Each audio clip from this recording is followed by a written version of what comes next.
আওয়ামী লীগকে নির্বাচনে আনার আদেশ দিলেন। ভয়ানকভাবে বিপদের মুখে ডক্টর ইউনূস। আওয়ামী লীগকে নির্বাচনে না আনলে নির্বাচন একেবারে বন্ধ করে দেওয়ার হুমকি দিয়েছে যুক্তরাষ্ট্র। No election will take place in Bangladesh without the Awami League.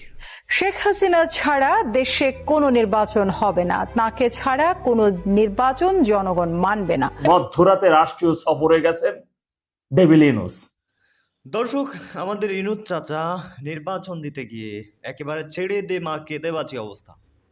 রীতিমতো আবার যুক্তরাষ্ট্রের ফাইনাল অ্যাকশন শুরু হয়েছে। আওয়ামী লীগকে নির্বাচনে নিয়ে আসার যেই গাফেলাতি ছিল যে আওয়ামী লীগকে নির্বাচন করতে দিবে না, তবে এবার আওয়ামী লীগের পা ধরতে হচ্ছে ডক্টর ইউনূসের যে আপনারা আসেন নির্বাচনে, সসম্মানে নির্বাচনে আসেন। দর্শক, ভয়ানক কিছু কাণ্ড ঘটেছে। আমেরিকার ধমকে ডক্টর ইউনূসের সুর নরম হয়ে গেছে।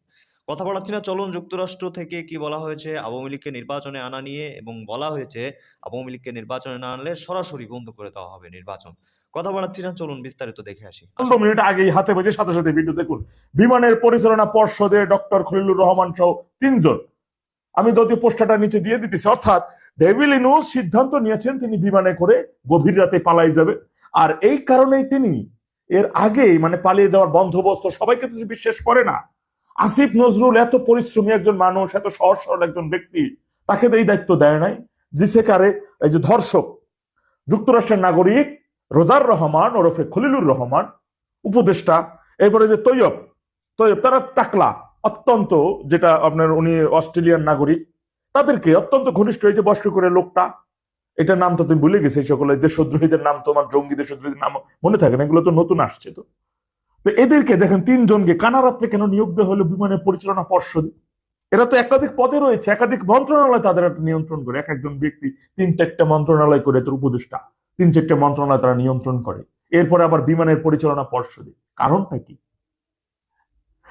আমি এই ভিডিওর মাধ্যমে যদি বিমান বা এয়ারপোর্ট সংক্রান্ত এলাকায় যদি কোনো ব্যক্তি চাকরি করে থাকেন বা দেখে থাকেন, আপনাদের কাছে বিনয়ের সাথে অনুরোধ থাকবে, ডেভিল ইউনূস যাচ্ছে বা যাইতেছে বা এমন কোন আয়োজন চলতেছে দেখতেছেন যে ভিভিআইপি গেট সংরক্ষিত করা হচ্ছে, এমন কোনো কিছু আয়োজন সেখান থেকে চলছে, চুপিসারের কোনো কিছু সন্দেহজনক এমন কোনো কিছু হইলে কাউকে না পান অন্তত পক্ষে আমার সাথে যোগাযোগ করবেন, আমাকে জানাবেন তথ্য।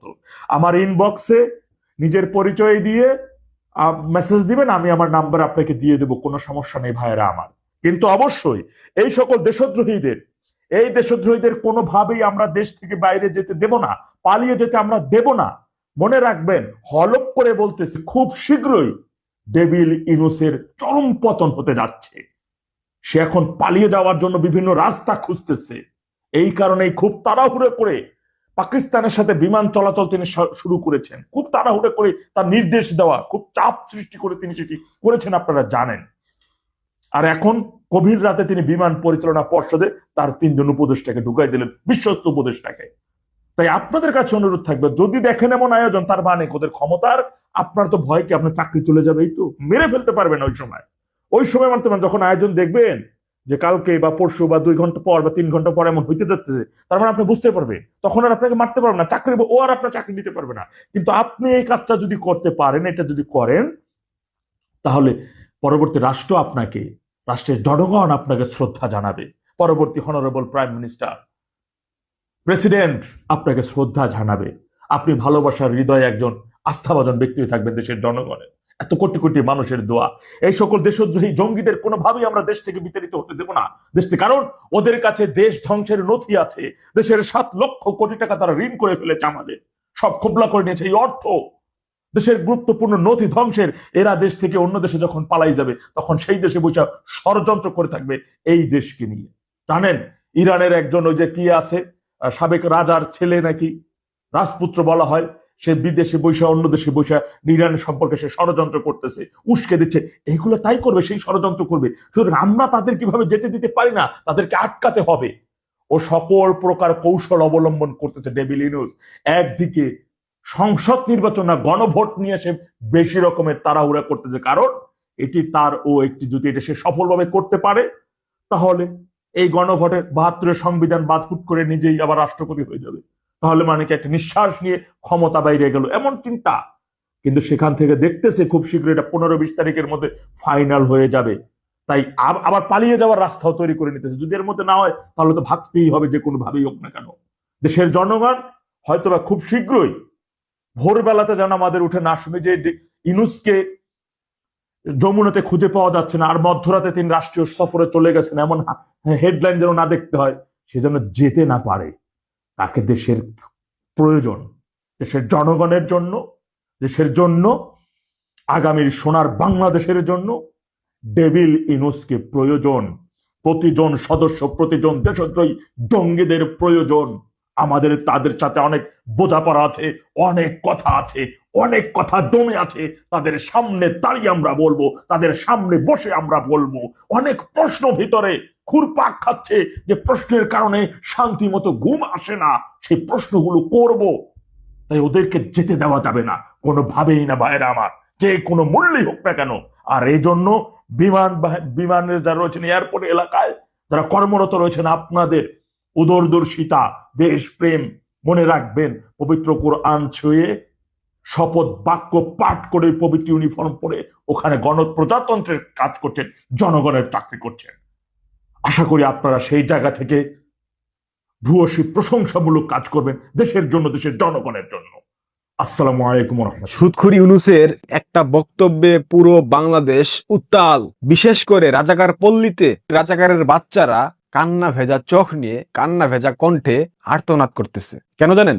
সুদখোর ইউনূস আজকে যেই বক্তব্য দিয়েছে, আজকে যেই বিবৃতি দিয়েছে, সেই বিবৃতি আসলে জুলাই জঙ্গিদের মেনে নেবার মতো নয়। আজকে গণমাধ্যমে দুইটা সংবাদ প্রকাশিত হয়েছে, যে দুইটা সংবাদ দেখার পর আমার সেই 1971 সালের 7 ডিসেম্বরের কথা ইতিহাসে পড়েছিলাম, সেটা মনে পড়ছে। প্রথম সংবাদ, সুদখোর ইউনূস গণমাধ্যমে বলেছে আওয়ামী লীগ যদি ভুল স্বীকার করে সেক্ষেত্রে রিকনসিলিয়েশন সম্ভব। আমার প্রশ্ন হচ্ছে, আওয়ামী লীগ কেন ভুল স্বীকার করবে? সুদখোর ইউনূস এবং তার বিহারি মহল্লার সকল কর্মী সমর্থকদেরকে আমার এই প্রশ্ন, আওয়ামী লীগ কেন ভুল স্বীকার করবে? আওয়ামী লীগের ভুল কি ছিল? প্রথমত, দল হিসেবে বাংলাদেশ আওয়ামী লীগের কোনো ভুল ছিল না, কিন্তু আওয়ামী লীগের মধ্যে কিছু বিশেষ শ্রেণীর নেতাকর্মী ছিল যাদের ভুল ছিল। অবশ্যই ভুল ছিল, এটা অস্বীকার করবার কোনো সুযোগ নাই। ভুলটা এরকম ছিল, তারা ষড়যন্ত্র বুঝতে পারেনি। ভুলটা এরকম ছিল, ষড়যন্ত্রকে তারা উপেক্ষা করেছে।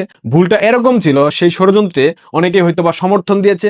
আওয়ামী লীগ পরিবারের অসংখ্য নেতাকর্মীর সন্তানরা এই জঙ্গি উত্থানে সমর্থন দিয়েছিল। এগুলো আওয়ামী লীগের ভুল ছিল। আওয়ামী লীগ সময় অনুযায়ী যথোপযুক্ত ব্যবস্থা নিতে ব্যর্থ হয়েছে। আওয়ামী লীগের ভুল ছিল ওয়াকারের মতো গাদ্দারকে বিশ্বাস করা। আওয়ামী লীগের ভুল ছিল মির্জাফর সেনাবাহিনীকে বিশ্বাস করা। এবং শেখ হাসিনার সব থেকে বড় ভুল ছিল সেনাবাহিনীর উপর দায়িত্ব অর্পণ করা। যদি আওয়ামী লীগের কর্মী সমর্থকরা মাঠে নেমে যেত 4 তারিখ রাত থেকে কিংবা 5 তারিখ সকালে, টোটালি ইম্পসিবল ছিল বাংলাদেশে এই অভ্যুত্থান হইতো না, এই জঙ্গি উত্থান হইতো না। সেনাবাহিনী 4 তারিখ পুলিশের উপর গুলি চালিয়েছিল। সেদিন বোঝা উচিত ছিল মিরপুরের সেই ঘটনার পর যে গভর্নমেন্টটা টিকতে পারবে না। যাই হোক, ইউনূস বলেছে আওয়ামী লীগ ভুল স্বীকার করলে রিকনসিলিয়েশন সম্ভব। আওয়ামী লীগ তো কোনো ভুল করে নাই। আওয়ামী লীগ একটা আন্তর্জাতিক ষড়যন্ত্রের শিকার। আওয়ামী লীগ ইউনূস এবং তারেক রহমানের মতো অসংখ্য দেশদ্রোহী ব্যক্তিবর্গের আন্তর্জাতিক ষড়যন্ত্রের শিকার, যার কারণে তাদের পতন হয়েছে। বাংলাদেশে নির্বাচন হচ্ছে, 12 ফেব্রুয়ারি হোক কিংবা মার্চে হোক নির্বাচন হচ্ছে, এবং সেই নির্বাচনের মধ্য দিয়ে তারেক রহমান বাংলাদেশের প্রধানমন্ত্রী হচ্ছে।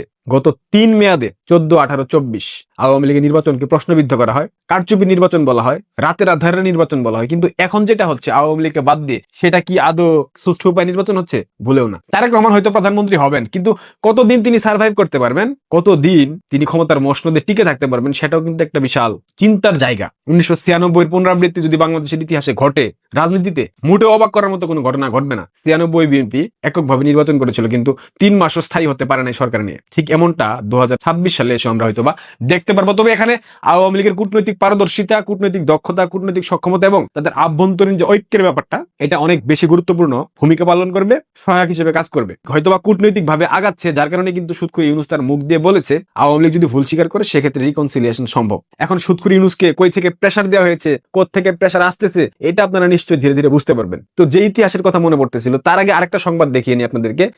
তো দর্শক, দেখলেন খুব গুরুত্বপূর্ণ প্রতিবেদন। এতক্ষণ আমাদের সাথে থাকার জন্য, দেখার জন্য সবাইকে ধন্যবাদ জানাচ্ছি। ধন্যবাদ জানাচ্ছি আজকের আমাদের আলোচক, যারা এতক্ষণে আলোচনা করছিল। আপনারা দেখছিলেন খুবই গুরুত্বপূর্ণ কিছু আলোচনা এবং প্রতিবেদন। দর্শক, এখন এ বিষয়ে আপনাদের মতামতকে একটু কমেন্টের মাধ্যমে জানাবেন। আর যারা আমাদের চ্যানেলে নতুন আছেন, অবশ্যই চ্যানেলটি সাবস্ক্রাইব করে পাশে রাখা বেল আইকনটি বাজিয়ে দিবেন। তো দর্শক, তার বেশি কথা বাড়াতে চাচ্ছি না, ভিডিওটি শেয়ার করে দিবেন আর এ বিষয়ে আপনাদের মতামতটি জানাবেন। ধন্যবাদ এতক্ষণ সাথে থাকার জন্য। আল্লাহ হাফেজ।